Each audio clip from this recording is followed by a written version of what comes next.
Bonjour à tous. Pour ceux qui ne me connaissent pas, je m'appelle Sabrina.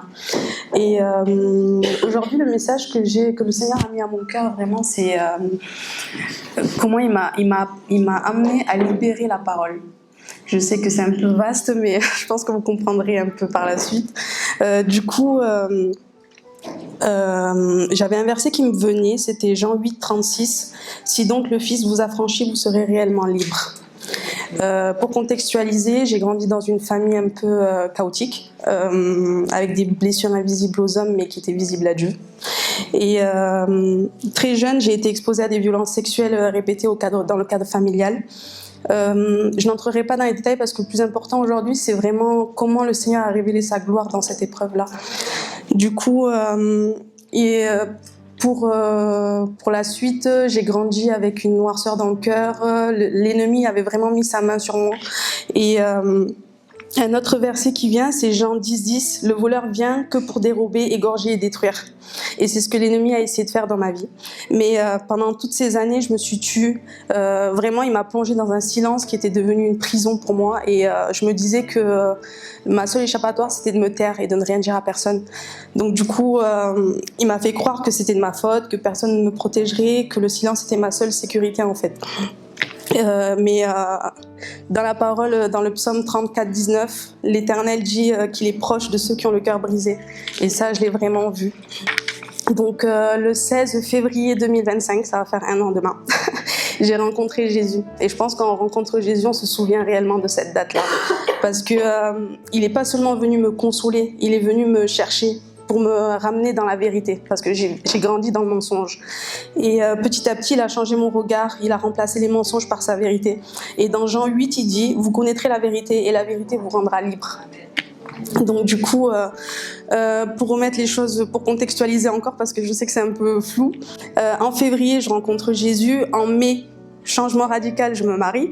En juin, je me fais baptiser. Mais quelques semaines avant mon baptême, le Seigneur m'a dit « Tu n'iras pas te faire baptiser sans que je règle ce problème-là. » Donc du coup, 2 semaines avant mon baptême, il me conduit à faire quelque chose que je n'avais jamais fait auparavant. C'est libérer la parole.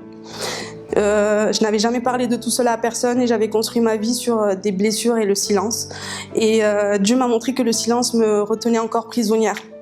Que même si les faits étaient réels, l'ennemi n'avait pas le droit de gouverner ma vie. Donc quand j'ai parlé, j'ai appelé ma belle-mère, mon père, je leur ai dit. J'ai parlé et il y a quelque chose qui s'est passé en moi. J'ai senti comme quelque chose sortir de moi et j'ai fondu en larmes. Et en fait, c'est comme si à travers ça, je sortais de cette prison-là. Et pour la première fois, mon cœur commençait vraiment à guérir. Parce que dans Apocalypse 12, 11, Dieu dit « Ils l'ont vaincu à cause du sang de l'agneau et à cause de la parole de leur témoignage. » Et ce jour-là, en fait, comme j'ai libéré la parole, j'ai senti vraiment une libération. Aujourd'hui, le Seigneur m'a donné la grâce du pardon. Parce qu'avant, je vivais vraiment dans... Pour moi, personne ne méritait mon pardon. Je ne pouvais pardonner personne. Sauf qu'en fait, en faisant ça, l'ennemi me mettait vraiment dans une case et c'est moi qui étais prisonnière, pas les autres. Donc du coup, il m'a donné la grâce du pardon. Pas un pardon humain, pas un pardon forcé, mais un pardon surnaturel qui libère le cœur. Quelques jours plus tard, j'ai revu une des personnes concernées. Et à ce moment-là, j'ai compris que j'étais réellement guérie. Parce que mon cœur était libre. Il n'y avait plus de peur, plus de haine, plus de pouvoir sur moi. Et c'est une guérison que seul Jésus peut donner, réellement. Aujourd'hui, je peux le dire avec assurance que mon passé est réel, mais ne me définit plus. Et je ne suis plus définie par ce que j'ai subi, mais je suis définie par qui vit en moi.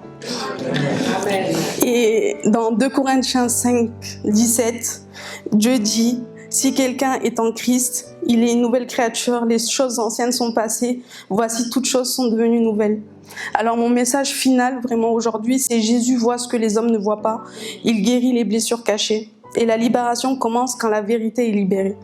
Ce que l'ennemi voulait utiliser pour me détruire, Jésus l'a transformé en liberté. Et si je partage aujourd'hui cela avec vous, c'est pas pour exposer la douleur, mais pour glorifier le libérateur, car nous servons un Dieu qui libère.